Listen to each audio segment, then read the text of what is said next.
2026-এর নির্বাচন 2 মাস বাকি আছে। 2026-এর নির্বাচনে বর্তমান যে গতি প্রকৃতি দেখছেন বাংলার, এক্সপেকটেশন কি এবং গণৎকার হতে বলছি না, কিন্তু প্রাথমিক আভাস কি বুঝতে পারছেন? আজকের ডেটে সবকিছুই খুব ফ্লুইড। আগামীকাল is a very critical date. তুই যেদিনকে এসেছিস, আগামীকাল supreme court is a very critical date. যদি সিবিআই এর হাতে তদন্ত চলে যায় এবং অভিযোগ যাদের বিরুদ্ধে ইডি করেছে তাদের মধ্যে কারা কারা আছে তুই জানিস, তাদের নিয়ে টানাটানি হলে বাংলার রাজনীতি কিন্তু সহসা উত্তাল হয়ে যাবে। ইন পলিটিক্স 7 দিন হচ্ছে 7টা যুগের মতো। What you knew to be true this morning can change into completely something else tomorrow afternoon. So জন্ম যদি তব বঙ্গে তিষ্ঠ ক্ষণকাল।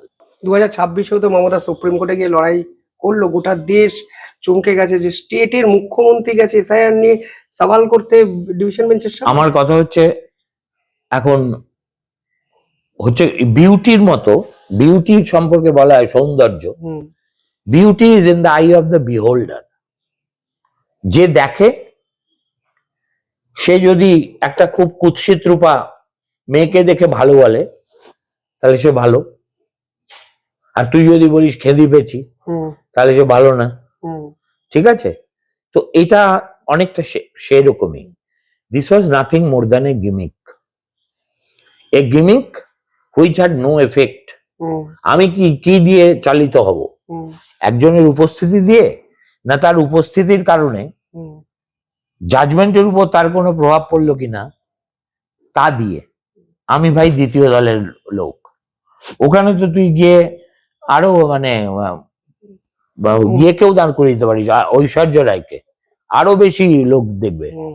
মমতা ব্যানার্জি যাওয়ার জন্য যত লোক ভারতবর্ষে দেখেছে, কারিনা কাপুর গেলে বা শাহরুখ খান গেলে তুই সুপ্রিম কোর্টে 144 ধারা জারি করে আর্মি নামিয়ে দিতে হতো।